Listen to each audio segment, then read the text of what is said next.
You got a teaching job at San Francisco State College. You taught the history of Western religious thought, and you got this job around the time that there was a spiritual revolution brewing in San Francisco. You were at the epicenter of this, and at the same time, when you got this job, some of the religious thought, if I can put it that way, kind of put you off, and so you found yourself in a position where you had to teach something that really kind of repulsed you, but yet at the same time, in familiarizing yourself with it, you became attracted to it. So can you talk to us about that? Yes, well, you just summed it up quite well.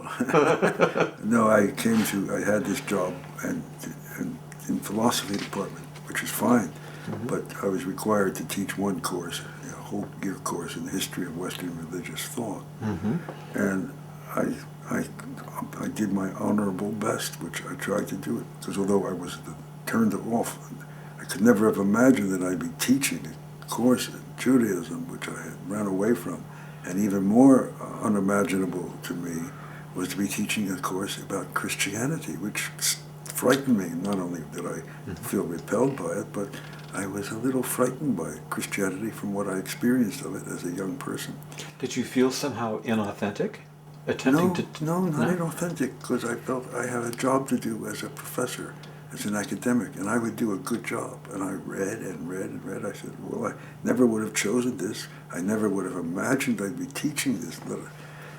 And so, but nevertheless, I will do a good job. So I started reading and studying and reading about Judaism and Christianity, and I discovered this is much deeper and much more alive than I could have imagined. All my education as a young person in the best universities in the country, nobody, or at least I, was not ever made aware that there was such intellectually sophisticated depth to the Christian and the Jewish tradition. So I started teaching it for 1 or 2, 3 years, and the more I taught it, the more I came to appreciate it as a philosopher, as a student of ideas, and as a human, as something that satisfied an authentic human need. So I wouldn't say I became a believer, but I did come to respect the religions that, as a child, I had run away from. And then, at just about that time, after a few years here, 5 or 6 years here, then in San Francisco became the magnet for all the new religious movements that started coming in from Asia. And that interested me also very much, particularly the Zen Buddhism.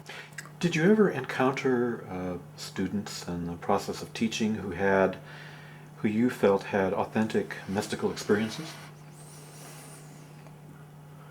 I imagine people would be attracted to this course who may have been moved by the spirit in their life.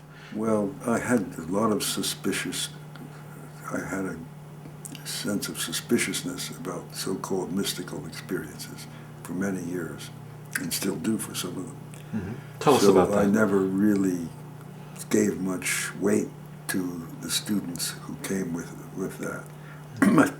No doubt some of them had something authentic, but I was not turned toward that. It was only later in my life, as I taught more and more and practiced my own path more and more, that I saw that there was something that some of them may have experienced. And now I hope to try to be much more sensitive that some students have real experiences of that kind and some don't.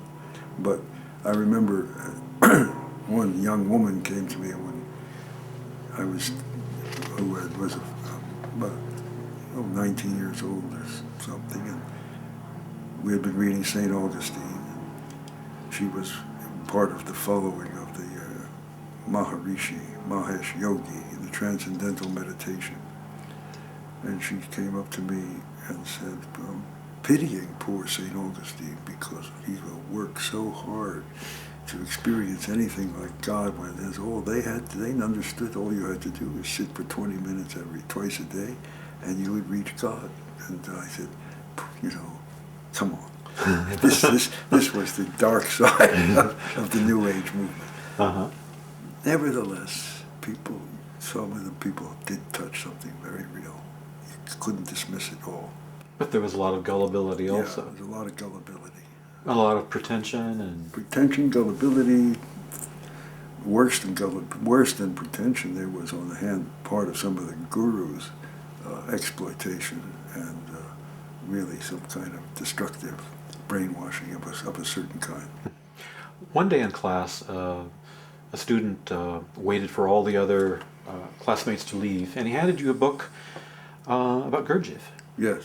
Was that your first introduction to Gurdjieff? No, I had met with the Gurdjieff teaching when I was a graduate student at Yale, and I even was studying it personally, but I didn't stay with it.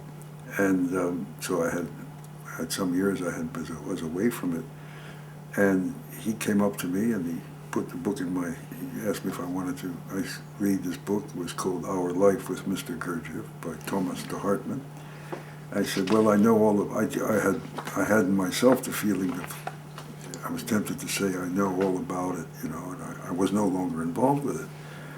But he was so earnest that I took it home, and it sat on my desk for a couple of weeks, and I picked it up one night, and I was deeply touched by it, and I started realizing there was something in this teaching that I hadn't seen, and that became a very important part of my life. How did you pursue it from there? Well, it was this young man who presented it to me was part of a community of people who were studying that teaching under the guidance of someone who had been a pupil of Gurdjieff, a man named John Pentland. And I started getting interested in meeting these people. And after some months of meeting with some of them to talk about it, not wanting to rush into anything, I had the chance to meet this man, and in his presence I realized this was a man of great authenticity and inner force and understanding. How did it feel to be in his presence? Intensely alive, with a kind of sense of another level of human perception, a kind of what someone once called a little bit of a sacred fear. I didn't know what. I certainly wasn't afraid of anything ordinary. But maybe, looking back, I was maybe a little bit afraid that I would lose my ordinary sense of identity in a way. I don't know what it was. But a sense of, deep sense of homecoming. That, this is perhaps what I've been looking for all my life, and without knowing it. And how did you feel about the other people in the group as they related to each other and as they related to Mr. Pentland? They all had a deep respect for him without being slavish. That was the most important thing I think about. They had a deep respect and a deep love for him, without any sense of slavish or herd mentality or brainwashing or anything. They were all highly individual, in one sense, normal people. Of course, at this time, being in the epicenter of the New Age movement, New Age spirituality, you were keenly aware of just how susceptible to spell people can be. Yes. So you must have been looking out for that. I was, but I didn't see anything like that. This was only contrary. That we used to, I came to the point of defining the difference between this is sort of half of a joke, but between a cult and a genuine spiritual path. And the difference is, as I say, it's two paths, but the difference would be a cult is very easy to get into, but very hard to get out of. But a real spiritual path of awakening is hard to get into, but very easy, all too easy to leave. In other words, you have to really want it. Dr. Needleman, you also became interested in Gnosticism in this time. What attracted you to Gnosticism? First of all, what is Gnosticism and why were you attracted to it? Gnosticism is a term applied to an array of spiritual, religious teachings and religions around the time of Christ, or a little bit before and after. But the roots of the word Gnosticism is a gnosis, the word gnosis, Gnosis, which is the Greek term for knowledge. And it means it means in the spiritual, religious, traditional sense, a quality of knowledge that transforms you, that is intimately related with the transformation of consciousness. And therefore, it's something which is not specifically to those what are Gnostic sects, which are what usually is meant by Gnosticism.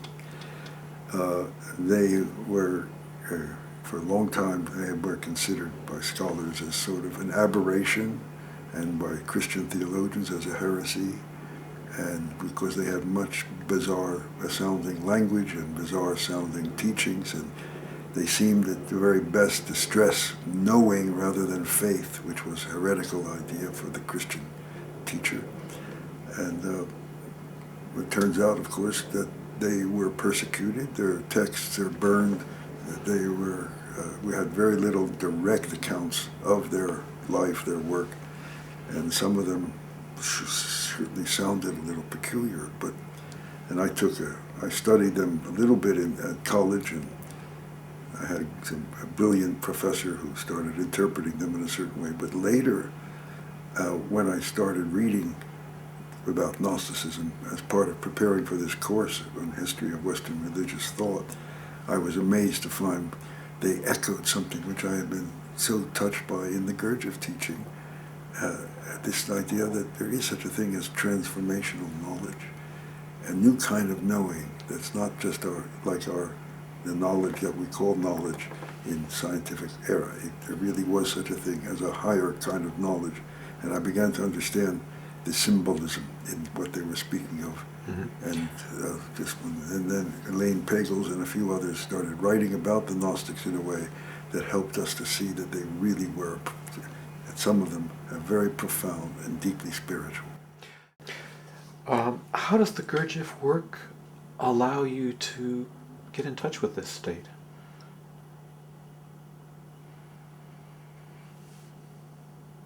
In your book, you mentioned special conditions, I think, and I immediately wondered, what those special conditions are.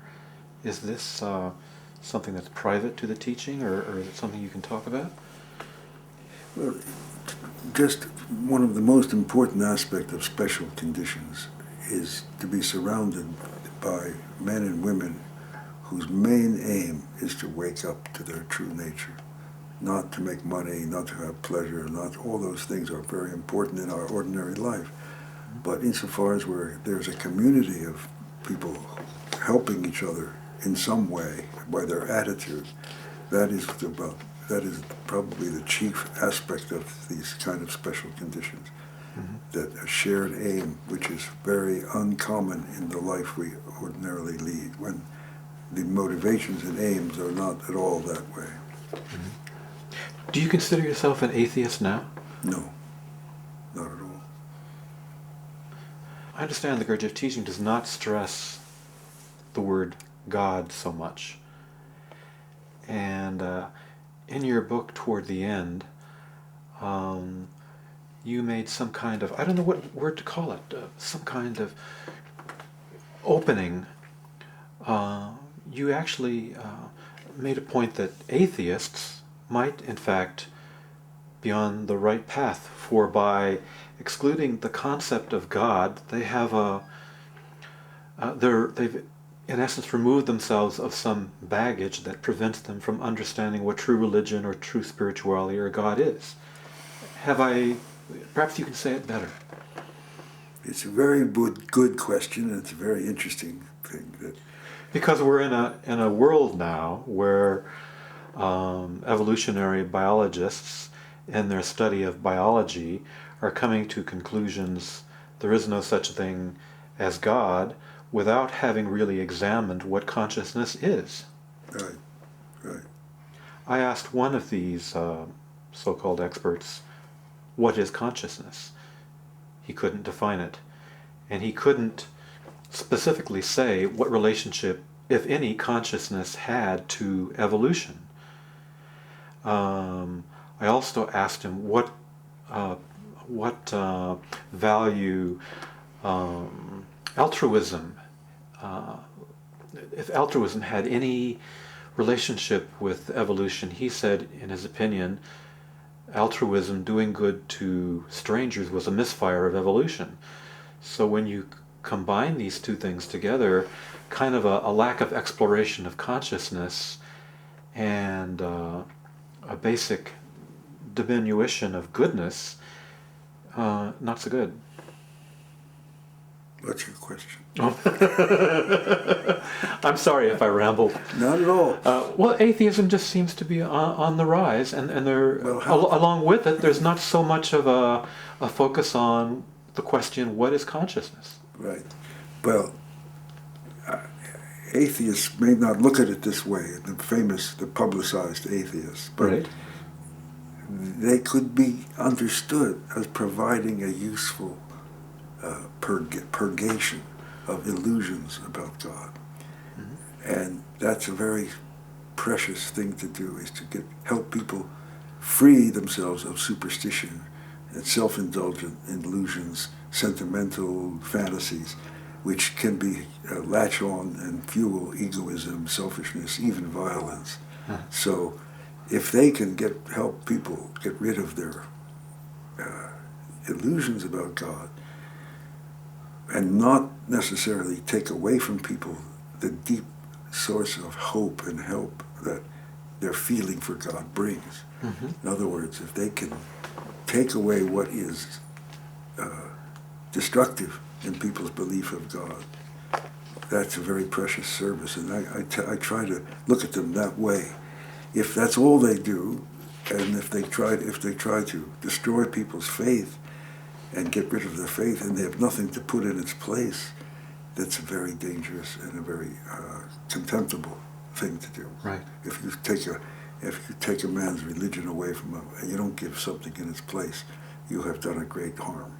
So I don't think they put anything in their place, but I'm not trying to say that I'm trying to treat it as a service that they can, for example, at a higher, deeper level, when the greatest mystic of the Christian tradition, or one of the great ones, Meister Eckhart, says things like, I pray to God that he free me of God. What does he mean? He means, I pray to God that he help me separate from my own thinking that puts a conceptual form on something and therefore prevents me from directly experiencing the truth about it. So I pray to God that he free me of my own thinking about God, because that's bound to be very ordinary.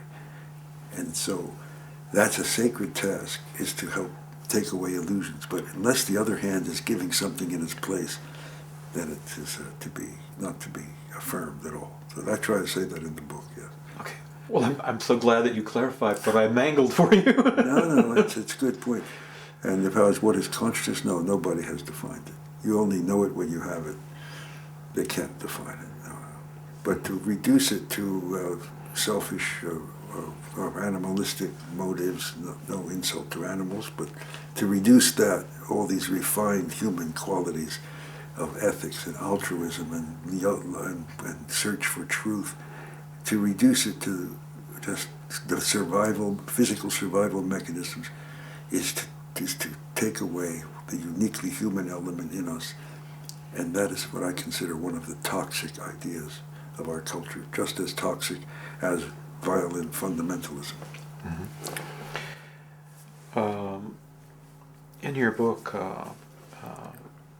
specifically talking about the Gurdjieff group, you mentioned that God needs awakened men for God's justice to be in the world.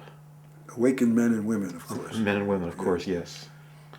Yes, it may be that Freud had this very powerful statement about religion being an illusion that people went to because they were afraid, and therefore he felt that people should divest themselves of this illusion and believe in science. I think that Freud was a great man, but that where he went a little off there. But the real illusion is that people feel that God can act in the world of human affairs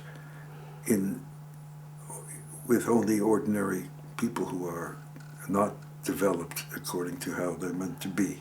So in that sense, it's awakened human beings which are needed for God to act in the world. That's the way you're putting it in a short form.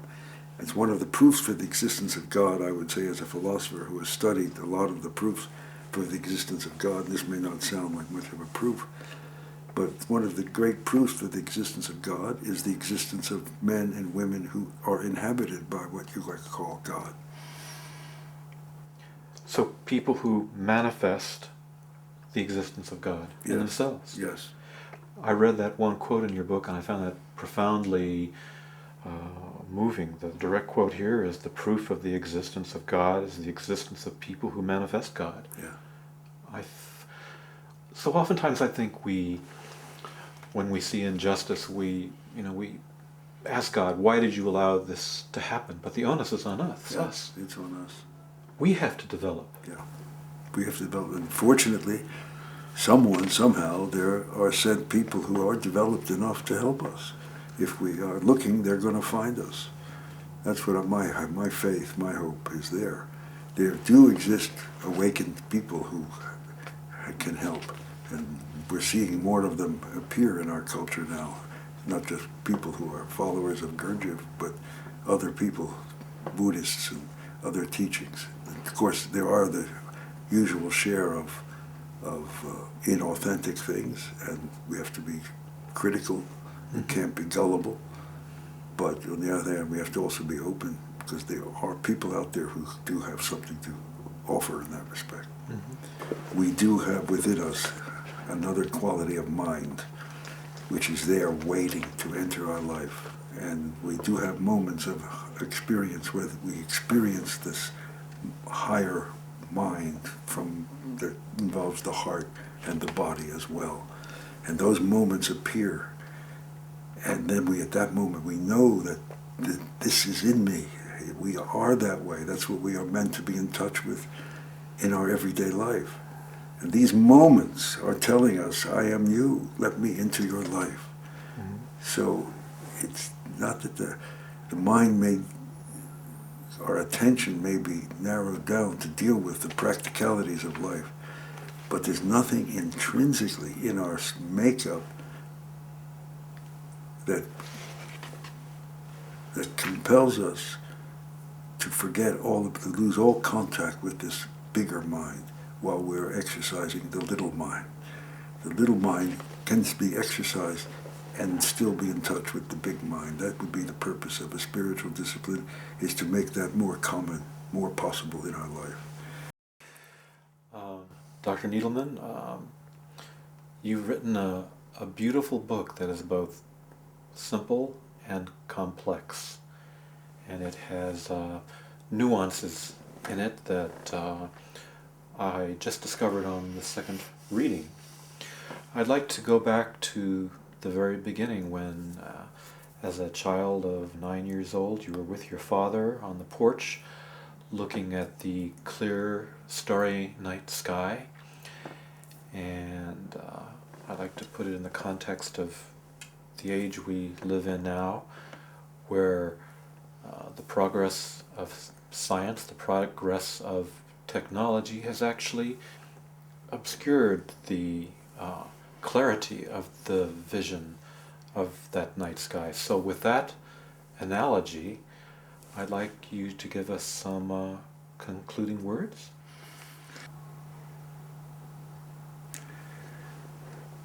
I would say there's so much danger at the present time with everybody, which everyone can recognize, obviously, with the weapons that exist, with the ethical failure that is becoming more visible, with the destruction of the environment that everyone is aware of, with the toxic ideas that are reducing our sense of what we are meant to be and affecting our children, with the art that circulates around, sometimes in forms of music or other kinds of visual things, that actually suppress the inner metaphysical faith that a human being, is meant to be something much more than we think. These reductive things that you spoke about, these teachings of scientism, which is not the same as science, the extreme fundamentalism that threatens people's capacity to think for themselves. So on one hand you have scientism, which in a way denies, one way or the other, seems to deny the possible evolution of human consciousness in a real sense, that denies the spirit in us, that puts it down, that makes us feel that we're just complicated animals with a supercomputer on our brain, and the other side that denies, that suppresses the impulse toward independent thought, which is the real heart of science at its best. So those two things, scientism and extreme dogmatism of another kind, those are two things that are dangerous. Now, there's also something growing, some search that's appearing more and more in the Western world anyhow, and in the modern world in general. Not necessarily institutional religion, but spirituality, which has some kind of vague meaning sometimes, but has a very precise meaning, really. This yearning, this search to awaken, to understand, to have truth, to have faith, to believe, to work, to believe, to become what one is meant to become, whether it's a Christian, Buddhist, whether it's in the Gurdjieff work, whether it's whatever. That's a hope. With a little of that at work on this earth, that could change the tide. I like to think more, not that the world is being overwhelmed by dangerous influences, but that there is a balance between forces for awakening and forces of suppression of the human essence. Two forces that are work on the planet. Forces of awakening to what we are meant to be, and forces that are holding us down, and in violence and in certain belief systems. I like to think that there's a delicate balance there, and that it's a tipping point, or not an onrushing current of destruction, but a tipping point, and with just a moderate amount of awakened human beings entering the world, that could tip it toward survival, and maybe the possibility of developing something beneficent for the world. If it doesn't happen, it could tip it the other way, and then we are really seriously close to the end of our culture at the moment. So one works to awaken, whatever tradition, whatever it is, not just for oneself, but for the earth, but for the world. And I think it's possible. That tipping point, it gives me hope, because we know in our individual life, like one great experience can change our whole being, like the near-death experience you're interested in. So maybe it is on the earth too, that just a relatively small number of conscious men and women can really change the tide, can really turn the earth, can really help the earth. That's what I would say my closing point. Okay, well, Dr. Needleman, on that point of hope, I'd like to thank you so much for having me here for this wonderful interview. Thank you so much. It was wonderful to meet you and talk with you. Thank you. Thank you so much. When I finished Dr. Needleman's book, I realized that what is God is a question that only I can answer. What Dr. Needleman gave me in this book is the freedom to answer this question for myself. Thank you, Dr. Needleman.